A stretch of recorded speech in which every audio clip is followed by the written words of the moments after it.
Hello दोस्तों, राम राम, सलाम, सत श्री अकाल। आपका दोस्त पंकज सिंह तोमर फिर से आया है आपके लिए एक इंटरेस्टिंग स्टोरी लेकर। स्टोरी भी है और ये घटना भी है। और वैसे तो इस चीज़ का आप पर काफ़ी गहरा प्रभाव पड़ सकता है ऐसी कहानियों का, लेकिन आप उसको एज ए स्टोरी सुनिए। इसलिए मैं स्टोरी भी कहता हूँ, क्योंकि आप एज ए स्टोरी सुनिए और उसमें से वही चीज़ को लीजिए जिससे आपको कुछ सीख मिलती है। और बाकी चीज़ों को ज़्यादा दिमाग पर ना लें दोस्तों। और काफ़ी इंटरेस्टिंग कहानी है, बिल्कुल प्रेम से इंटरेस्ट लेके सुनिए। तो दोस्तों चलिए कहानी पर आते हैं। वैसे कहानी पर आने से पहले मैं आपको बता दूं कि लास्ट टाइम हमने कोलकाता के ऊपर वीडियो बनाया था जो उनकी माता का बयान था, लेकिन अब वो केस काफ़ी पेचीदा होता जा रहा है। बड़ी आसानी से फांसी की सज़ा तक सुनने में आता है कि उसे फांसी की सज़ा हो जाएगी, वो सब लोग एग्री हैं। लेकिन मुझे जो मेरा पर्सनल व्यू है कि इसमें काफ़ी चीज़ों को मैंने देखा है, न्यूज़ों को सुना है, तो मुझे ऐसा लगता है काफ़ी बड़े बड़े लोग इसमें इन्वॉल्व हैं। इसलिए इस केस को जितना जल्दी हो सके किसी किसी एक ही बंदे पर क्लोज करना चाहते हैं। बट ठीक है, जो भी है, सीबीआई है, सब लोग हैं जो कर ही रहे हैं केस की इन्वेस्टिगेशन। आप लोगों को पता ही है इन्वेस्टिगेशन उन्होंने कैसे करते हैं आजकल क्राइम ब्रांच वाले, वो भी बंगाल कोलकाता इस तरफ की बात हो, ममता बनर्जी की सरकार की बात हो, तो आप लोगों को पता ही क्या होता है। ठीक है, छोड़िए जो भी है। इस पर ज़्यादा बात करना ठीक भी नहीं है। ये थोड़ा पेचीदा मामला है। सिर्फ जो भी है हम कोशिश यही करेंगे कि केस में जो है उस लड़की को न्याय मिले, और मन में आप भगवान से प्रार्थना जरूर करिए, तो जरूर सबकी सुनते हैं और न्याय होता है। तो दोस्तों हम कहानी पर आते हैं। ये जो कहानी है मैं आपको बताने जा रहा हूँ, इसके जो पूरी कहानी में एक शिक्षा है जो आपको लेनी है, और दूसरी चीज़ ये है उससे कुछ सीखना है आपको, ना कि उसका कोई नकारात्मक प्रभाव आपके ऊपर पड़ने देना। क्योंकि दोस्तों चलिए कहानी पर आते हैं। तो मैं आपको बताने जा रहा हूँ कि एक अच्छे भले पूरे परिवार की कहानी है। और ये लोग जो रहते थे वो बंगाल के रहने वाले हैं। फैमिली में दो लड़कियां हैं और एक लड़का है और माता पिता हैं। तो दोस्तों होता ऐसा है कि जो दो लड़कियां हैं वो दोनों लड़कियां बड़ी हैं, भाई छोटा है उनका। तो बड़ी लड़की जो है वो कॉलेज कर रही है, छोटी लड़की स्कूल में है। और छोटा भाई और छोटी लड़की दोनों स्कूल साथ में जाते हैं। अच्छा खासा परिवार चल रहा है दोस्तों, और पिताजी का अच्छा खासा बिजनेस है उनका। और काफ़ी बढ़िया सिस्टम है घर में, सब चीज़ें बढ़िया है। पैसे से बिल्कुल भी कमज़ोर नहीं है ये फैमिली, और बच्चे अच्छी स्टडी कर रहे हैं। और फैमिली जो है वो एकदम फ्रैंक है और बहुत बढ़िया फैमिली है। तो होता क्या है दोस्तों कि बड़ी वाली जो लड़की है वो थोड़ा सा ना उनको घूमने फिरने का शौक ज़्यादा होता है फ्रेंड्स के साथ में, और माता पिता इतने फ्रेंकली होते हैं कि वो ज़्यादा रोकते टोकते नहीं है। तो होता है दोस्तों कि बड़ी वाली जो लड़की है उनके कॉलेज फ्रेंड्स का एक ग्रुप तैयार होता है, और वो लोग एक ट्रिप को ऑर्गेनाइज करते हैं मिलकर कि हम सब लोग साथ में ट्रिप जाएंगे। तो वो लोग ट्रिप जो है वो पास ही में एक जगह है घूमने की, मनाली करके। तो वहाँ पर जाने का वो लोग तय करते हैं। तो सब लोग दोस्त बहुत फुल अच्छी तैयारी हो जाती है। लड़की को माता पिता कुछ पैसे देते हैं खर्चा करने के लिए, और सब चीज़ें सुविधा उसे करके देते हैं, और काफ़ी चीज़ें समझाते हैं, बेटा ऐसा करना ऐसा करना। होता है ना, नॉर्मली हमारे घर से भी कोई भाई बहन या कोई भी बच्चा जा रहा हो तो हमको थोड़ी चिंता तो मन में रहती है, लेकिन जितना हो सकता है उन्हें समझाते हैं कि आपको टूर पर कैसे जाना है और किन किन चीज़ों का ध्यान रखना है, सब चीज़ें हैं। माता पिता थोड़ा सा चिंतित है, क्योंकि इससे पहले उन्होंने कभी भी ऐसे बच्ची को भेजा नहीं होता दोस्तों के साथ में घूमने फिरने। तो वो एज अ फैमिली गए ही है सब लोग साथ में, बट पहली बार वो कॉलेज में आई है, फर्स्ट ईयर है उनका, और फर्स्ट टाइम वो अपने फ्रेंड्स के साथ जा रही है दोस्तों। तो माता पिता चिंतित है, लेकिन वो जो लड़की जो है वो काफ़ी खुश है इस बात को सोचकर कि बहुत सारा एंजॉय करेंगे। और एंजॉय होता भी है दोस्तों, और दोस्तों के साथ जाते हैं तो एक अलग ही एंजॉय होता है। काफ़ी चीज़ें हम लोग थोड़ा खुलकर चीज़ों को खुलकर एंजॉय ले पाते हैं। तो दोस्तों होता ऐसा है कि उसी दिन वो लोग सुबह सब पैकिंग कर लेते हैं और सुबह जल्दी निकल जाते हैं। सुबह 4 बजे का वक्त हो रहा होता है, वो उनकी खुद की एक फ्रेंड की गाड़ी होती है, 7 सीटर गाड़ी लेकर जाते हैं वो लोग। और ये लोग 6 लोग होते हैं। तो 6 लोगों में 3 लड़के और ये 4 लड़कियां होती हैं। और काफ़ी अच्छा सर्कल है। वो सारे जो बच्चे हैं, सभी लोग, माता पिता जो है सभी बच्चों को अच्छे से जानते हैं, और सभी को पता है कि सारे बच्चों का व्यवहार काफ़ी अच्छा है, और इसीलिए थोड़ी चिंता कम है। लेकिन माता पिता आपको जानते हैं, चिंता तो रहेगी चाहे जो हो जाए। दोस्तों वो जो लड़की है अपने दोस्तों के साथ सुबह 4 बजे निकलते हैं, और सुबह के समय पर पहुंच जाते हैं, 7 साढ़े 7 के आसपास तो पहुंच जाते हैं। और सफर काफी तय किया होता है तो ये लोग थक गए होते हैं। वहां पर ये लोग एक रूम वगैरह करते हैं सब लोग और सेपरेट रूम लेते हैं वो लोग। और पूरे दिन भर वो लोग रेस्ट करते हैं और शाम के समय वो घूमने के लिए निकलते हैं दोस्तों। तो वो घूमने के लिए निकलते हैं तो वहाँ पहाड़ों पे काफी अच्छे जंगल भी है और घूमने लायक काफी है और भीड़ भाड़ भी बहुत ज्यादा होती है। तो इसी तरह वहाँ पर भीड़ भाड़ काफी थी, लेकिन ये लोग घूमते घूमते घूमते घूमते इन्हें बज जाते हैं रात के 11। और रात के 11 बजने के बाद दोस्तों होता ये है कि जो लड़की जो है वो थोड़ा सा कहती है कि टाइम ज़्यादा हो गया है। वो अपने दोस्त से कहती है कि चलो घर चलते हैं अभी और रूम पर चलते हैं अपने होटल पे, और टाइम ज़्यादा हो गया है और हम लोग काफ़ी लेट हो गए और भूख भी लगी हुई है। तो दोस्तों सभी मिलकर तय करते हैं कि ठीक है थोड़ी देर और घूमेंगे फिरेंगे और उसके बाद हम लोग फिर जाएंगे, खाना खाएंगे, फिर अपने होटल रूम में जाके रेस्ट करेंगे। तो ये बात तय होती है, लेकिन ना जाने कब उनको इसी तरीके से घूमते फिरते मस्ती करते करते कब उनको 12:30 से 1 का समय हो जाता है। और काफी लोग जो भी जितने भी वहाँ यात्री आते हैं घूमने फिरने के लिए, टूरिस्ट आते हैं, वो सारे के सारे मतलब बहुत कम मात्रा में रह जाते हैं। कोई इक्का दुक्का ही आसपास उनको दिखता है। तो दोस्तों वहीं पर एक ब्रिज होता है, उस ब्रिज से ये सब लोग निकल रहे होते हैं क्योंकि वो जगह ऐसी है कि इन लोगों ने व्हीकल जो है वो अपने थोड़ी दूर पार कर दी थी और ये लोग प्रकृति का पूरा एंजॉय कर सके और इसलिए ये लोग पैदल यात्रा करते हैं। लेकिन जब ये लोग गए थे तो काफी सारे टूरिस्ट थे, तो इन्हें सफर इतना लंबा नहीं लगा और ना इतना सुनसान लगा क्योंकि दिन का समय था, शाम का समय था। लेकिन जब ये वापस आ रहे हैं तो वो समय ऐसा है कि वहाँ इतने ज्यादा लोग नहीं है, कोई थोड़ा इक्का दुक्का आदमी 1-2 किलोमीटर पे उन्हें दिख जाता है, वाहन आ रहे जा रहे हैं। तो ये लोग जा रहे हैं। अब थोड़ा सा इन लोगों के मन में थोड़ा घबराहट भी हुई क्योंकि ये लोग इससे पहले मनाली अकेले नहीं गए थे और दूसरा कि मनाली में इतने लोगों ने इतने ना तो किसी को जानते थे इतना। तो साथ में तो है इतने सारे लोग, लेकिन थे तो बच्चे ही फर्स्ट ईयर के, तो थोड़ा घबरा भी रहे थे। लेकिन दोस्तों सब साथ में थे तो उन्होंने इतना ध्यान नहीं दिया। तो वहाँ से क्या है, वो एक ब्रिज से निकल रहे थे, नदी के ऊपर से ब्रिज गया हुआ था, तो ब्रिज से ये लोग पैदल ही निकल रहे थे। सब लोग पैदल जाते हैं ये लोग, और पैदल जाते ही जब ये रेस्टोरेंट पे पहुंचते हैं तो वहाँ पे होता दोस्तों यूँ है कि कुछ भी खाना जो है वहाँ पे खत्म हो गया होता है। खाने के लिए होटल रेस्टोरेंट उन्होंने ऑलमोस्ट बंद कर दिया होता है। तो ये लोग काफी रिक्वेस्ट करते हैं कि सर कुछ भी अगर हो तो आप दे दीजिए खाने के लिए फिलहाल। तो ये लोग सब तय करते हैं कि जो भी मिल जाएगा हम रिक्वेस्ट करते हैं, थोड़ा बहुत खाएंगे तो रात को नींद आ जाएगी। तो दोस्तों होता यूँ है कि उस रेस्टोरेंट वाले जो भाई हैं वो कहते हैं कि थोड़ी सी मिठाई वगैरह हमारे यहाँ पड़ी है, तो कहते हैं थालियों में रसगुल्ले वगैरह देते हैं, तो अगर आप वो चाहे तो ले जाओ और हम इसके पैसे भी नहीं लेंगे आपसे, आप ले जा सकते हो। तो ये लोग फिलहाल जब कोई ऑप्शन बचता नहीं है तो आपको पता है इंसान सूखी रूखी रोटी भी खा लेता है। फिलहाल वो तो रसगुल्ले थे, तो इन लोगों ने तय किया कि ठीक है ये लोग मिठाई ले लेते हैं वहाँ से। और ये लोग उस मिठाई को लेकर वो ब्रिज को क्रॉस कर रहे होते हैं। क्रॉस कर रहे थे ब्रिज को, तो अचानक से जो है थोड़ी सी हवा तेज चलती है, ठंडी हवा, और एकदम साइलेंट माहौल है और हवा थोड़ी तेज हो गई है और काफ़ी पत्ते वगैरह पेड़ वगैरह सब हिल रहे हैं अभी। और नदी का जो नीचे की बहाव है उसकी भी आवाज़ें आ रही हैं। ये लोग थोड़ा सा घबराते हैं और ये लोग अपनी जो है घर की तरफ जाने की, होटल की रूम की तरफ जाने की गति को थोड़ा तेज कर देते हैं। तेज कर देते हैं दोस्तों, तो होता ही हुआ है कि सभी लोग रूम पर पहुंच जाते हैं।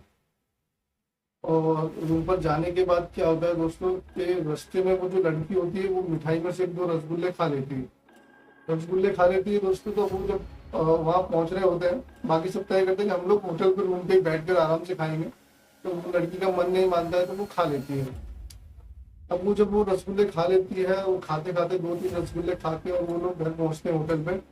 और फिर वहाँ पर जाके वो लोग थोड़ा बहुत खाते हैं। जैसे पेट तो नहीं भरा होता दोस्तों, क्योंकि अन्न तो अन्न है, अगर अन्न ना खाया जाए तो पेट नहीं भरता और पेट में राम ना हो तो नींद भी नहीं आती। लेकिन यूँ था कि वो रसगुल्ले तो थोड़ा सा इनके पेट में कहीं ना कहीं वजन पड़ा होगा। तो दोस्तों ये लोग सब लोग सोने का सब लोग तय करते हैं और सब लोग अपने अपने रूम में, जैसे इन लोगों ने 3 या 4 रूम दिए होते हैं, सब लोग 2-2 3-3 करके सो जाते हैं। तो ये जो लड़की है इनके साथ में 2 लड़कियां और हैं, और 2 लड़कियां और है, तो वो साथ में सो रहे हैं 3 लोग ही। और होता क्या दोस्तों, सब सो जाते हैं। सोने के बाद करीबन 2:30-3 बज रहे होते हैं 2:30-3 बजे अचानक से ये जो 3 लड़कियां होती है उनमें से उसकी एक फ्रेंड की आंख खुलती है अचानक से, और वो देखती है कि इसकी जो फ्रेंड है, जो लड़की जो गई है उन पे, बड़ी वाली लड़की, वो तो दोस्तों इसी तरह अचानक से वो देखते हैं कि रसोई की तरफ जा रही है। तो उसे थोड़ी देर के लिए तो ऐसा ही लगता है कि रसोई में कुछ ना कुछ खाने के लिए ढूंढने के लिए गई होगी, लेकिन थोड़ी देर हो जाती है और वो लड़की जो है, जो जागी होती है, वो भी सो जाती है। तो दोस्तों वो लड़की सो जाती है, लेकिन उसकी आधे घंटे बाद फिर से आँख खुलती है, उसे प्यास लगती है।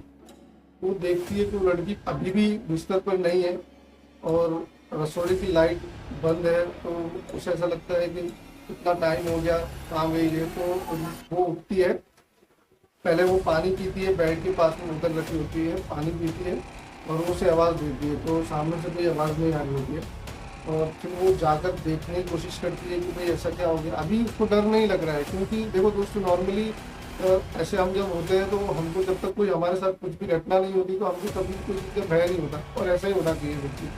कोई चीज़ का मैं प्रे करता हूँ कि किसी के साथ कोई ऐसा इंसिडेंट ना हो कि उसके मन में एक डर जो बैठ जाए, और ये डर अगर एक बार बैठ गया तो ये हमेशा के लिए बैठ जाता है, तो जल्दी निकलना मुश्किल है। तो दोस्तों वो लड़की जो है वो रसोड़े की तरफ धीमे धीमे बढ़ती है और देखती है कि उसकी फ्रेंड जो है वो जमीन पर बैठी हुई है और पलाती मारकर, और कुछ बोल नहीं रही है, कुछ सुन नहीं रही है, बस चुपचाप से बैठी है। और ये उसे आवाज मारती है उसका नाम लेकर, तो उसका कोई रिस्पॉन्स नहीं आता। और लड़की जब रसोड़ी में गई है ना, तो लड़की पीठ की तरफ से बैठी है, क्योंकि उसका फेस नहीं दिख रहा। और वो फिर से आवाज मारती है और वो लड़की फिर भी कोई रिस्पॉन्स नहीं करती।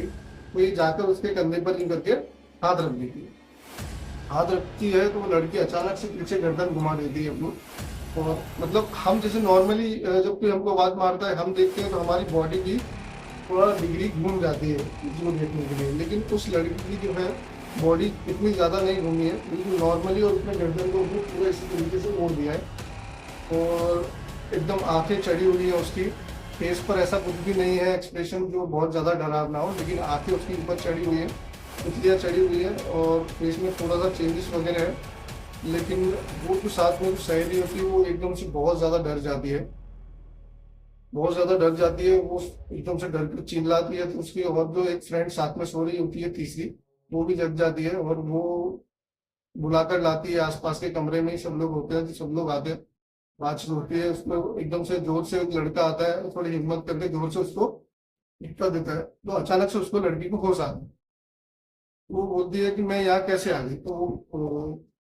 मैं यहाँ कैसे आ गई, मैं तो सो रही थी, और तुम सब लोग यहाँ क्यों आए हो। फिर यही बातचीत होती है और वो लड़की उसे बताती है कि तू यहाँ पर बैठी थी और ऐसी ऐसी बात है, ऐसा ऐसा हम लोगों ने देखा है। तो वो कहती है नहीं, तू मजाक कर रही है। और वो लड़की जाकर अपने बिस्तर पे सो जाती है। उसके ये बिहेवियर उसे सब लोगों को काफी अजीब लगता है कि हम सब लोग यहाँ इकट्ठे हैं और ये जाकर उठी और यहाँ से जाकर वहां सो गई। तो दोस्तों होता ऐसा है कि मतलब सभी लोग डिस्कशन करते हैं कि क्या प्रॉब्लम होगी, क्या नहीं है। तो सब दोस्त मिलकर तय करते हैं कि हम लोग कल सुबह ही यहाँ से घर की तरफ चलेंगे, और कुछ ना कुछ प्रॉब्लम हो गई है। बच्चे डर जाते हैं और समझ भी जाते हैं। तो ये लोग सुबह ही वहां से अपना व्हीकल उठाते हैं और घर लेते हैं और वहां से निकल जाते हैं। ये निकल जाते हैं, घर की तरफ जाते हैं। और रास्ते में भी वो लड़की की एक्टिविटी ऐसी है कि वो किसी से कुछ बात नहीं कर रही, एकदम चुपचाप बैठी और बस खिड़की से बाहर की तरफ देख के जा रही है। साथ में सहेलियां बैठी हैं, वो डर तो रही हैं लेकिन अभी कर रही, अकेला छोड़ नहीं सकते। तो दोस्तों वो साथ में आ रहे हैं। वो घर पहुंचते ही उस लड़की के माता पिता को सब कुछ बताते हैं। ये लड़की जाते ही घर पर जाके बोलती है मैं जा रही हूँ, मैं थक गई, मैं सोने जा रही हूँ। तो लड़की अपने कमरे में चली जाती है।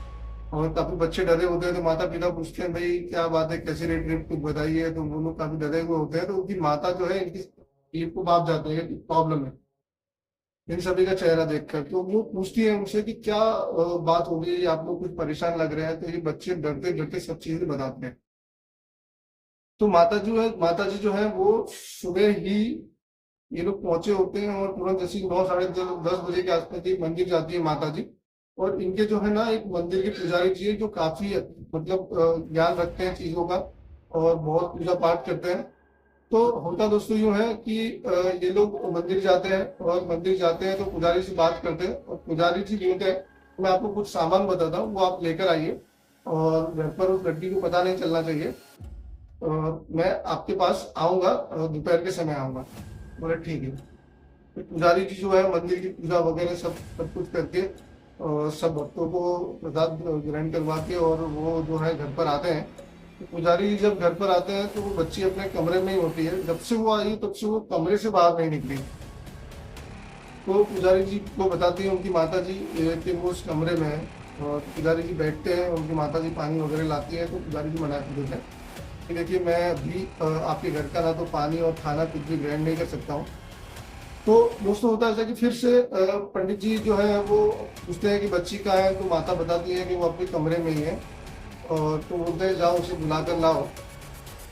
तो माता जाती है, मम्मी उसको बुलाने जाती है तो वो लड़की जो है बिस्तर पे सो नहीं रही है। वो एक कोने में ऐसे दोनों पैरों को पकड़ के एक कोने में बैठी होती है और सर अपना जो है वो दोनों पैरों के अंदर इस तरीके से डाल के रखती है और बाल जो है वो पूरे बिगड़े हुए हैं। तो वो नॉर्मल नहीं है, वो नॉर्मल नहीं है। उसकी माता डर जाती है, लेकिन फिर भी अभी पंडित जी के आने से थोड़ा सा उन लोगों को भी थोड़ा सा एक कोई कहते हैं पॉजिटिव एनर्जी जब भी आपके घर में आएगी तो आपको थोड़ी हिम्मत हमेशा मिल जाएगी। तो उनकी माता हिम्मत करती है, उनके पिताजी को बुलाते हैं। वो दोनों जन उसको बोलते हैं कि चलो बाहर बेटा थोड़ा काम है। वो बोलती है कि मुझे नहीं आना, आप लोग जाइए, मैं आ जाऊंगी बाहर, मैं थकी हुई हूँ, मुझे आराम करने दीजिए। और देखते हैं तो वो अभी तक उसका हाथ नहीं था, लेकिन वो उसके पिताजी जैसे ही उसे उठाने के लिए फोर्स करते हैं, जैसे कंधे पर हाथ रखते, बेटा क्या हुआ क्या हुआ। तो वो जब सर उठाती है तो उसकी आंखें एकदम चढ़ी हुई होती है और बाल तो बिखरे हुए होते ही हैं। बहुत भयानक दृश्य देख के उसके पिताजी एकदम से दूर हट जाते हैं कि ये क्या। वो बाहर आते हैं, पंडित जी को बताते हैं कि वो बाहर नहीं आ रही है और अभी उसकी हमने जो दृश्य देखा है वो ऐसे ऐसे उसकी आंखें चढ़ी हुई है। और तो पंडित जी कहते हैं ठीक है कोई बात नहीं, आप लोग यहीं रुकिए। पंडित जी थोड़ा सा पूजा का सामान मंगवाते हैं और सामान मंगवा के वो जिस कमरे में होती है उस कमरे में दरवाजे पर दो नींबू रख के और कुछ मंत्र वगैरह पढ़ते हैं। मंत्र वगैरह पढ़ के थोड़ा सा हल्दी कुमकुम लगाते हैं और वो लड़की जो है वहां पे वो नॉर्मल हो जाती है, नॉर्मल हो जाती है। अब वो लड़की को बुलाते हैं तो तुरंत उठ के चली आती है।